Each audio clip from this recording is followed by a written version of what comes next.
What's up YouTube, this is Tubedigga.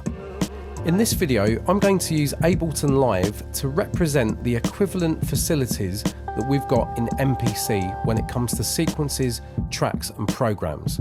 The most popular video on my channel is Sequences, Tracks and Programs Explained, and that's got nearly 120,000 views. But still, every single day I get people asking me to explain the relationship between sequences, tracks and programs and how they work and what they do.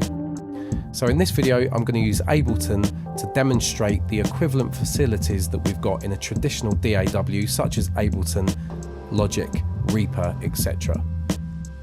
Before I get into this video, I just want to thank all my current subscribers, anyone that's liked and shared my videos, anyone that follows and supports me on social media, and of course anyone that has donated to this channel. If you'd like to do that yourselves, there's a PayPal link in the description and I'll be forever grateful for your help.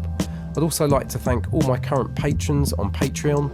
If you're interested in becoming a patron on Patreon, I give away a brand new sample pack every week and occasionally MPC project files and other good content. So if you'd like to become a patron on my Patreon, it's www.patreon.com/Tubedigga and there's a link in the description. If you'd like private lessons with myself, please contact me at tubedigga@gmail.com for more details. We can do this over Skype, Zoom or Google Hangouts. So let's take a look at Ableton. This first and only track that I've got in this project is a MIDI track. This is the equivalent of your first track in MPC, which by default has a drum program assigned to it, and that drum program is named Program 001. Now, we don't currently have a drum program or the equivalent of that assigned in Ableton. So let's do that now. Let's head over to here and double click drum rack. And this is representative of exactly what we have in the MPC by default when we start a new project. You've got your drum rack with your 16 pads here. And obviously we've got the different pad banks. And in MPC, we've got the pad banks, which can be accessed by the pad bank buttons. This is exactly the same thing as in MPC. So we've got a track, we've got a drum rack, and any note data inside here is part of the sequence. So let's just create a MIDI clip. Let's just put some dummy notes in there. And if we go to the grid editor in MPC, we can see the same thing. We've got notes inside the grid editor, which we've entered via the pads and we've recorded them into our sequence. So the sequence is the note data and the tracks and any programs assigned to it in MPC. In Ableton, it's the same thing. However, in Ableton, we get a multi-track view. So now I'm going to press Command, Shift and T again and create a new MIDI track. Let's just head over to the plugins and add a VST. And let's double click that. So now we've got Serum running on track 2, which is a MIDI track. Let's just close this. What's the equivalent in MPC? Well, let's go up to track 2 in MPC and let's go over to these 6 icons in the middle of the screen in the track area and select the plugin icon. And now from the internal plugins in standalone mode, we can either have tube synth, electric or bassline. So let's choose tube synth. So this is no different than Ableton again. In Ableton, we've got a VST plugin, or we could have a internal plugin, which in Ableton could be a drum rack. Let's just go over to the instruments and choose a sampler this time. So instead of Serum, now we've got a sampler. So in Ableton, the only difference between this and an MPC in this regard is that MIDI tracks can have the internal instruments, whether that's a sampler, simpler, an external instrument, drum rack. We can add those to a MIDI track in Ableton. But in MPC, they're split into different categories. So let's take a look at MPC again. On any given track, you can select one of these icons to tell that track which type of sound you want to run on that track. So again, we can have an internal plugin in standalone mode.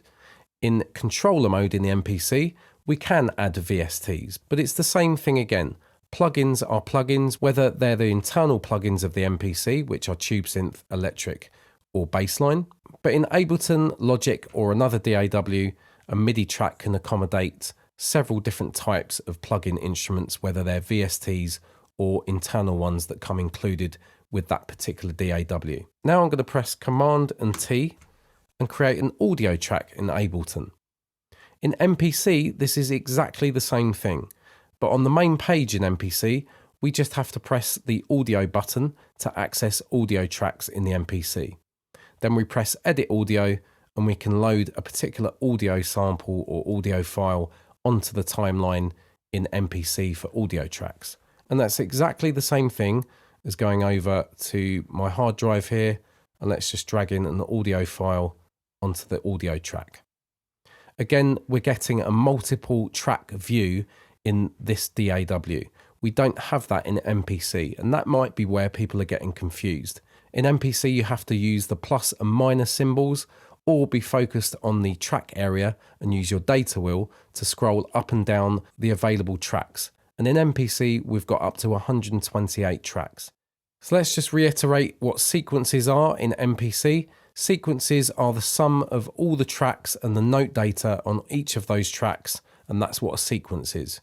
A sequence in MPC can be an entire song, which I demonstrated in one of my recent videos, the one sequence workflow, where we're not using multiple sequences, we're just using one sequence and we're expanding that over a much longer amount of bars than maybe some people are used to when they use MPC. Quite a lot of people make really short sequences in MPC and then stitch those together to make the song. Whereas in Ableton or something similar like Logic, you've got your entire timeline, which would be your entire song. Again, it's no different in MPC. It just depends on how many bars you want in a particular sequence, and that can be your song in its own right. So hopefully this has explained the difference between a DAW and the MPC, but also the similarities to represent the different elements and the different aspects when you're working in a DAW or MPC. If you like this video, please give it a thumbs up. Please like, share and subscribe and all that jazz if you haven't done that already. If you want to become a patron on my Patreon, again, that is www.patreon.com/Tubedigga. I give away a new sample pack or drum program or MPC project every single week, plus other good stuff. If you'd like private lessons with myself, please contact me at tubedigga@gmail.com for more details.